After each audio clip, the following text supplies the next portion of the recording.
Quand on parle de bien-être, on va penser à la santé physique, on va penser à la beauté. Mais n'oublions pas aussi le bien-être mental, ce qui se passe dans son cerveau en fait. Et aujourd'hui, j'aimerais parler plus particulièrement de la manière dont on se parle ou dont on parle de soi.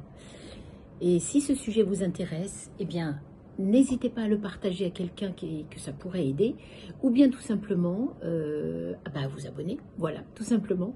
Et moi, ça m'encouragera à continuer à produire, à partager des éléments qui, j'espère, vont peut-être pouvoir vous aider.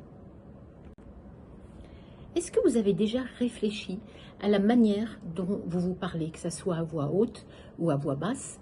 Et très souvent, ce sont des pensées toxiques. Si quelqu'un d'autre nous parlait de cette manière, on ne l'accepterait pas.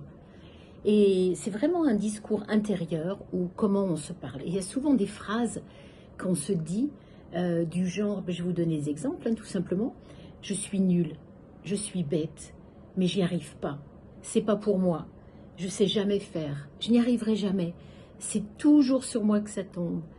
Je suis moche, je suis trop vieille. Enfin voilà, tous ces mots qu'on va se dire. Et si quelqu'un nous les disait, mais on serait absolument furieux. Et ce sont des pensées toxiques. Il faut juste essayer de s'en débarrasser. En tout cas, déjà d'en être conscient, d'écouter son discours intérieur et se rendre compte maintenant qu'il va peut-être falloir changer ses idées. Parce que Bouddha, justement, disait quelque chose de tout à fait juste. Nous sommes ce que nous pensons. Tout ce que nous sommes résulte de nos pensées. Avec nos pensées, nous bâtissons notre monde. Donc en considérant qu'on n'accepterait pas que quelqu'un nous parle comme ça, eh bien je crois que c'est hyper important d'arriver à contrôler ses pensées, à en devenir vraiment conscient. Et on a tendance à souvent se concentrer sur ce qui ne va pas. Or, ce sur quoi on porte notre attention va se développer. Et il se passe ensuite ce qui va un effet miroir, qu'on va probablement voir chez les autres ce que l'on n'aime pas chez soi. C'est un cercle vicieux, c'est un cercle infernal qui ne nous emmène absolument pas vers notre bien-être. Et s'il y a quelques phrases peut-être qu'il faut se dire dès le réveil du matin pour chasser un peu toutes ces pensées, et puis c'est une habitude, petit à petit on arrive à être conscient, on les attrape, on les élimine de notre façon de penser ou même de parler.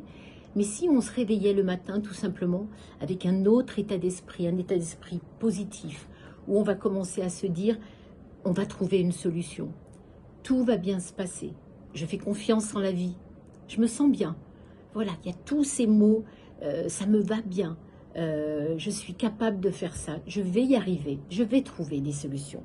Tout ça va vraiment nous mettre dans un autre état d'esprit et je vous promets que ça contribue énormément à notre bien-être et notre façon aussi de passer les années et de prendre de l'âge. Si on le prend de manière gracieuse, avec ces belles paroles dans sa tête, ça va améliorer beaucoup de choses. Et il suffit de se poser la question, quand on se parle de cette manière, qu'est-ce que ces pensées, est-ce que ces pensées sont utiles pour moi?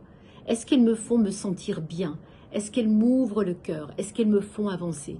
Si la réponse est non, voilà, il suffit à ce moment-là de mettre en place les choses pour les changer. Je vous souhaite une très belle journée. À très vite.